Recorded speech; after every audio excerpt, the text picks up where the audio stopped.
Words of affirmation, physical touch, acts of service. I could go on, but most of us, many of us anyway, know our love language, which is defined as the way we like to give and receive love. But there's a new language joining the scene that may be equally important to understand. So what's your stress language? My next guest says knowing your stress language will help you better respond in moments of conflict or high anxiety, and knowing your partner's stress language can help you better meet their needs. Licensed therapist Nicole Conrad is joining me to explain. It's great to meet you. Great to have you back. Thank you. So help us better grasp what stress languages are. Yeah, excellent question. Well, I think we're all pretty familiar with stress, correct?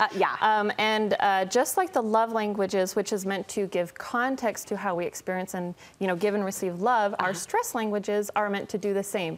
Give us context, give us language around what we're experiencing so we can better define that for ourselves. We can define it for other people, like in relationships, helping people understand what we're going through. So think about why people gravitate to like personality tests or the color tests. We like understanding ourselves. We're right? hungry for that. Yes, we love having nice ways to define our experience, to package up how we feel. Yeah, excellent. Yeah, so that's what our this idea of the stress languages are. It gives us understanding and meaning to what we're experiencing. It's amazing to think, I mean, gosh, it's probably been almost 20 years. Don't quote me on that date stamp, but it's amazing to think how quickly the love language concept took on. Yes. And now it's just a natural part of how we talk about relationships and relationally connecting to another human. How do you feel stress languages will be as beneficial, or do you feel they'll be as beneficial? Oh, absolutely. And I think we're getting better about having conversations around emotional health, mental health. Yeah. And I think this will help with that process, again, of giving us language to explain our experience. And I think there's a lot of power in knowledge. And again, it feels really good to understand what we're going through and then be able to add,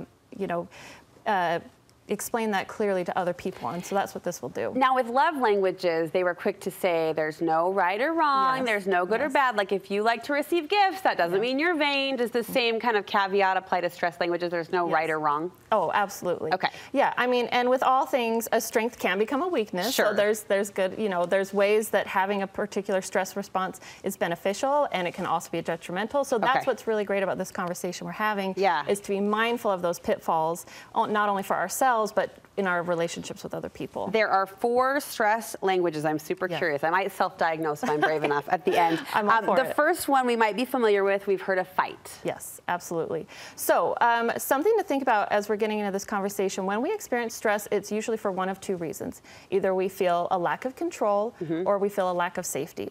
So that's important to keep in mind as we're thinking about this. And so for a person that has a more of a fight response, they want to feel in control. They want quick solutions. They might be quick to anger. They might be feeling more agitated. They're responsive. Yes, responsive, right? Yeah. Think of that. We go into fight mode. We want to, solve this problem, get a solution. And so those individuals are going to want more control in their environment. Or maybe I'm having a conversation with you and you say, now's not a good time. That's going to stress me out because I want a resolution right now.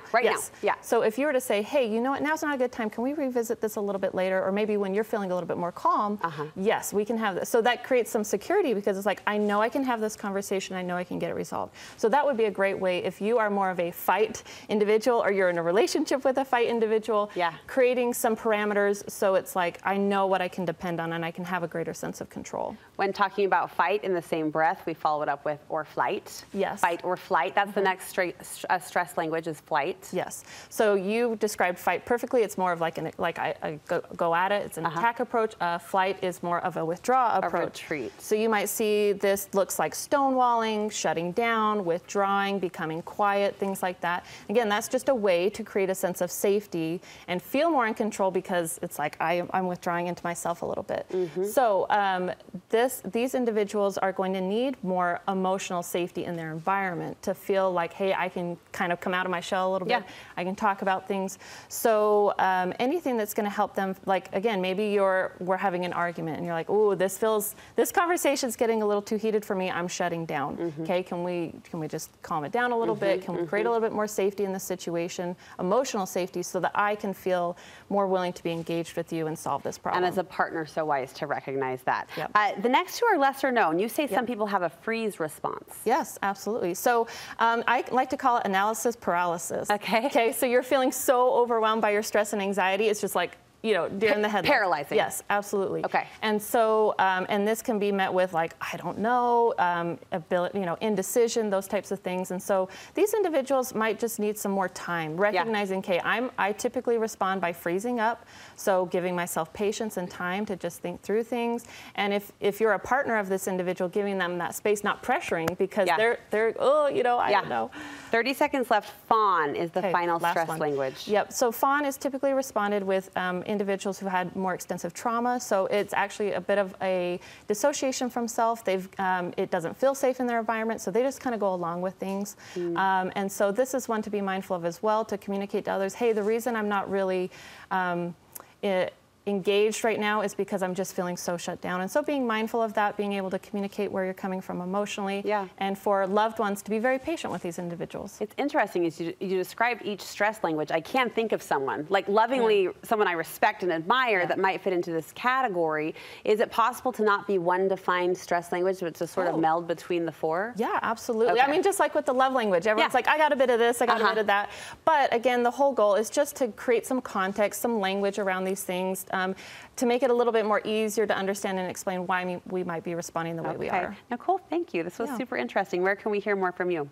Great question. I am located in Farmington with the practice Resilient Life Counseling. Our website is resilientlifeutah.com. So if you or someone you love is looking for a therapist, either come seek me out or I can refer you to one of my great colleagues to get started. Fantastic. Thanks so much. Yeah, great job.